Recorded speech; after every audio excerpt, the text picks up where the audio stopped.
All right, let's get right into it. We're going to unpack a teaching method that is, and I'm not exaggerating here, a total game changer. It's called explicit instruction, and it's backed by tons of research.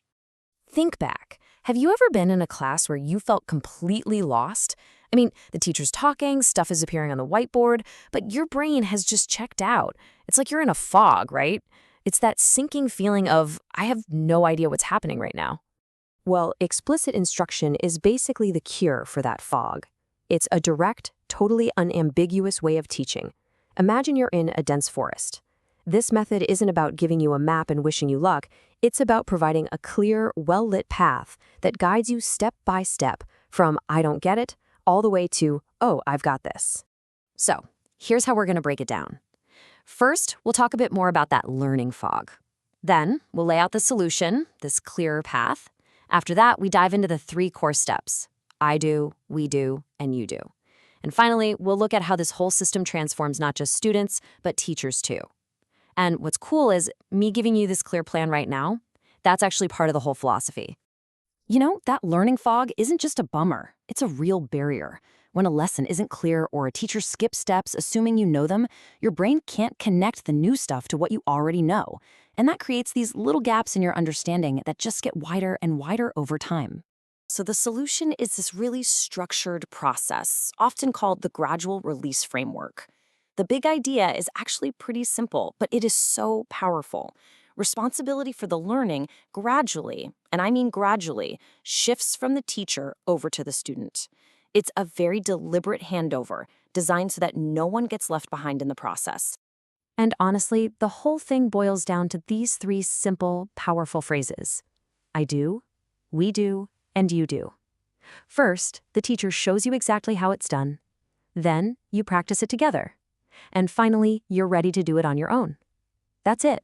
That's the engine that drives this whole thing. Just think for a second about how different this is from, say, a standard college lecture.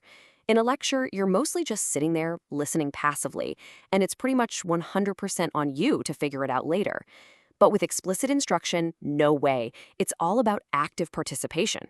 And that responsibility starts with the teacher and is only handed over to you when you're truly ready to take it. All right, so let's dig into that first phase, the I do. My favorite way to think about this is like you're watching a master chef on a cooking show. They're not just whipping up a meal. They are showing you every single chop, every pinch of salt, every technique with absolute clarity. So what's the secret sauce of the I do stage? Well, the teacher doesn't just do the thing, they think aloud. They literally narrate their internal thought process so you can hear how they're making decisions. The language they use is super clear and precise, and this is key. They'll show you strong examples of what to do, and, just as importantly, non-examples of what not to do. So, here's what that think aloud might actually sound like. Imagine a teacher saying this. Okay, a cause is the reason something happens. An effect is what happens. I see this phrase here. We're angry that Britain put a tax on tea. You know, that sounds like a reason why something else happened. That tells me it's probably the cause. So I'm going to go ahead and underline this as the cause. You see that? The teacher isn't just giving a definition. They're showing the process of figuring it out. Okay, so once the demonstration is done, we move into the we do stage. To go back to our analogy, the chef has shown you the recipe. Now you get to cook right alongside them. You're trying out the techniques yourself, but the expert is right there, guiding you, answering questions, and fixing any little mistakes the moment they happen. This part is this super fast, really interactive loop. The teacher gives a prompt, they ask a specific question, they get responses from everybody in the room, they're constantly checking those answers, and then boom, they give immediate feedback. It's just this constant cycle of try, check, correct, try again. And there's actually a benchmark for this. Researchers in this field say that during this guided practice, you want to see students hitting about 80% accuracy, at least before you even think about moving on. You have to make sure that foundation is rock solid before you try to build anything else on top of it. And the vibe here isn't slow or boring. It's got a brisk, energetic pace. It keeps everyone engaged. Any little confusion gets caught and cleared up right then and there, not a week later when the test scores come back. This is where the learning really gets locked in. And that brings us to the final stage, you do. The chef finally steps back. You've got the recipe, you've practiced the hard parts with their help, and now it's your turn. You get to make the whole dish yourself. This is where you prove you've really mastered it. So the goal here is pretty straightforward. You're moving towards total independence. You start applying the skill with less and less of a safety net, maybe on problems that are a little more complex. This is what builds that long-term memory and makes the skill feel automatic, like you don't even have to think about it anymore. And let's be really clear about this. This isn't just random homework or busy work. It's carefully crafted, meaningful practice. Every problem is a chance for students to really cement what they've learned and become a true expert. So when you zoom out, what's the big picture here? Well, this approach isn't just about one lesson. It's a system.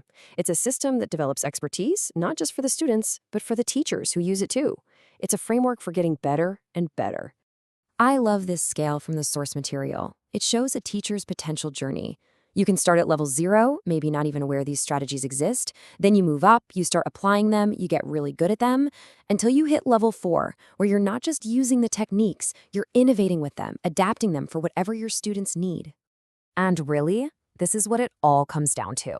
This is the big takeaway. By getting rid of the fog, by providing such a clear and supportive structure, this method creates a more equitable classroom. It means that every single student, no matter their starting point, has a clear, visible, and totally achievable path to success. So, I'll leave you with this final thought. This whole thing isn't about some magic bullet or a perfect lesson plan. It's about a fundamental shift in how we think about teaching. It's about making clarity the absolute foundation for learning. And it really makes you wonder, doesn't it? What if every classroom was this clear?